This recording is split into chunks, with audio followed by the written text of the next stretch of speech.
Vi slušate Geopolitički objektiv podcast. Ja sam vaš voditelj, Davor Dijanović.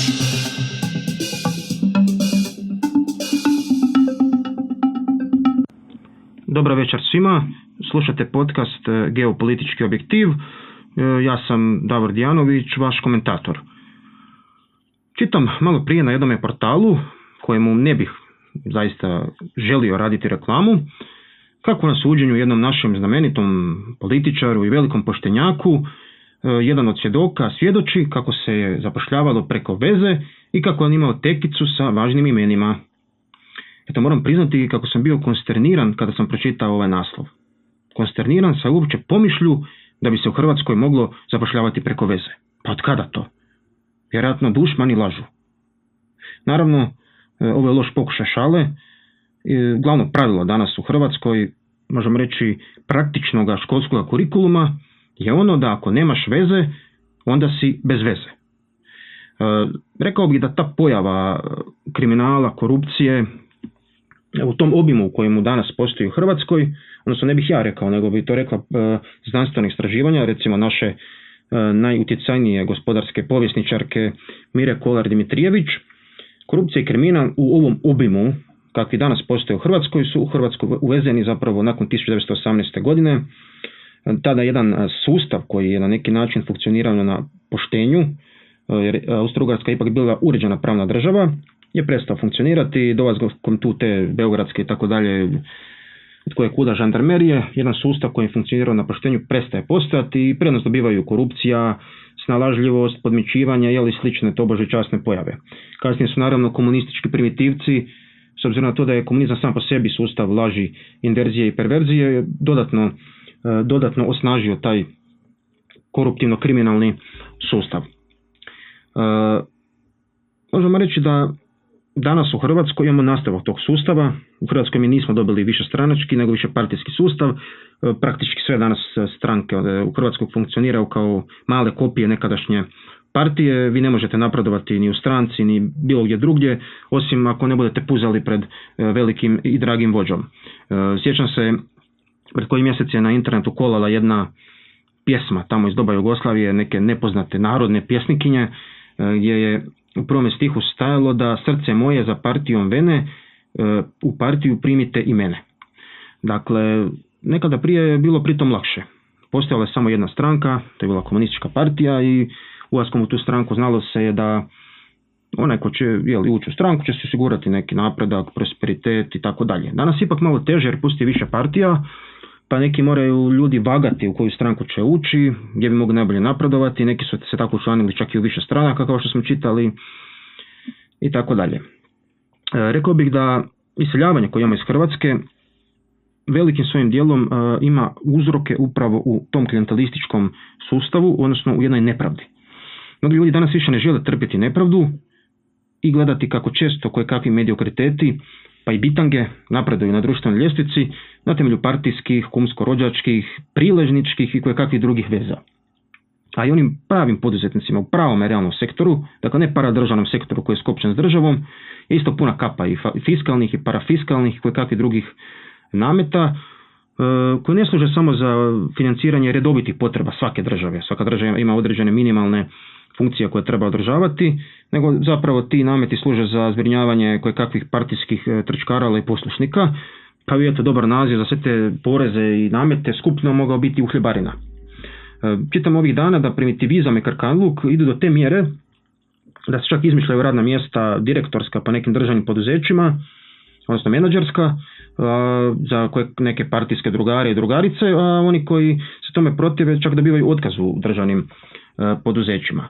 Dakle, ako imaš vezu, pa makar bio i neobrazovani primitivac, nisi daleko od nekakve direktorske, poddirektorske, naddirektorske ili ne znam kakve funkcije, pa makar budeš kako piskaralo negdje u nekakvoj agenciji za procjenu učinaka prodavanja magle. Dio tog klijentelističkog sustava u Hrvatskoj možemo reći zapravo da su sve veće partije, sve one svoje birače regrutiraju bilo manjim ili nekim većim ustupcima, zapošljavanjem, sređivanjem nekih natječaja i tako dalje, koji onda te ljude na neki način čine neslobodnima i vežu ih uz taj sustav. Dio toga su čak, rekao bih, i sve glavne znanstvene i kulturne institucije u Republici Hrvatskoj, jer kad se zadnji put čuli da je neka znamenita znanstvena i kulturna institucija istupila protiv tog poluka kriminala, protiv tog primitivizma koji već postoji doslovce na toj političkoj sceni.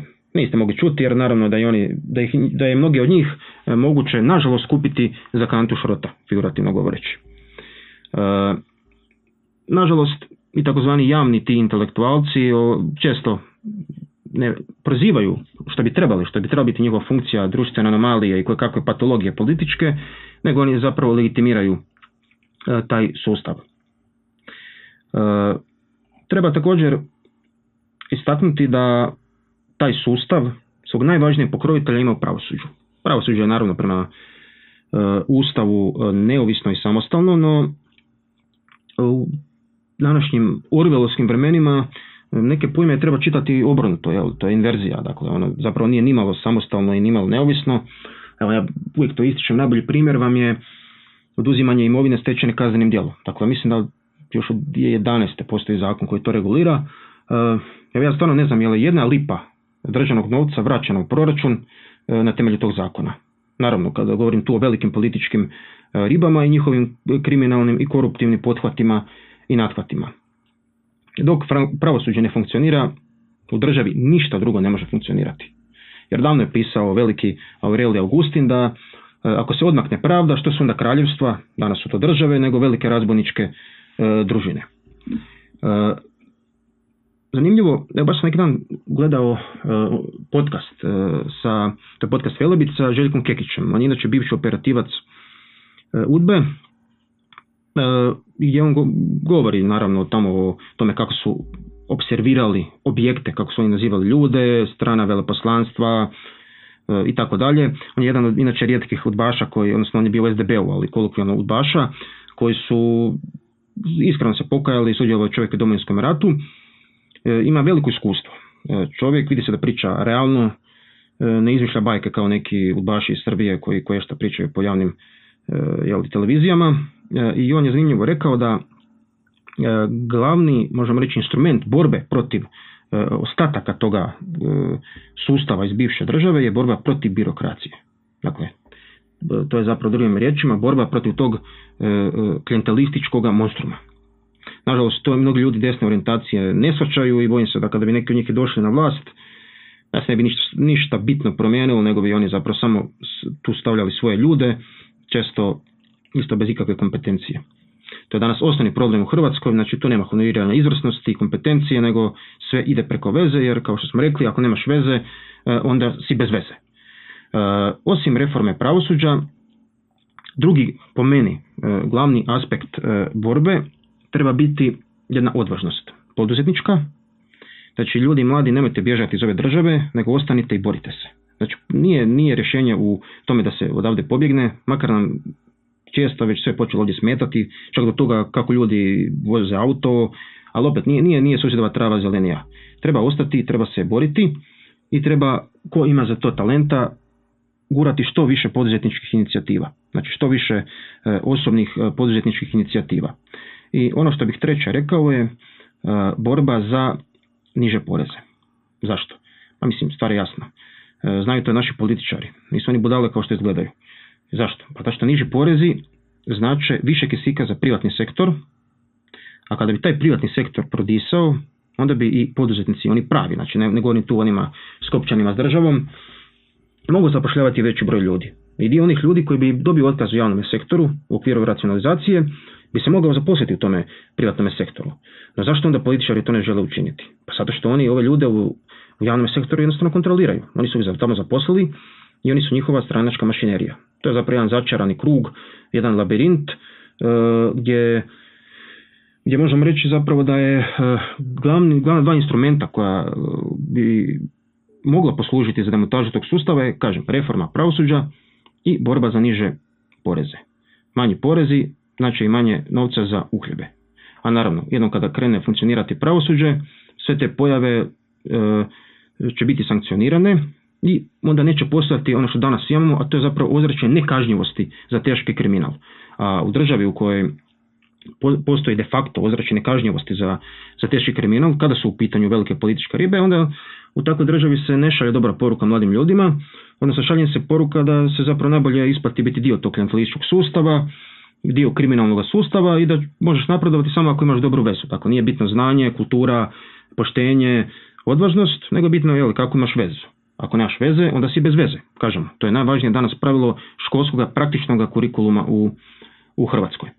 Još jedna poruka. Rješenje nije bježanje, rješenje je zapravo u tome da se odvažimo, da ostanemo ovdje, da se borimo i da, kao što je rekao Juraj Habdelić svojedom, kao što je pjevao, da plunemo toj bandi v oko kak se i šika bandi. Hvala na pozornosti. Sljedeću epizodu moći ćete slušati tamo i ponedjeljak, utorak i tada napokon krećemo i sa geopolitičkim temama. Do slušanja, sve vas pozdravljam i želim vam puno uspjeha u vašem radu i kažem da svi malo budemo odlučniji i da shvatimo onu od jednog znamenitog književnika da smo svi odgovorni. Svi smo odgovorni. Pozdrav!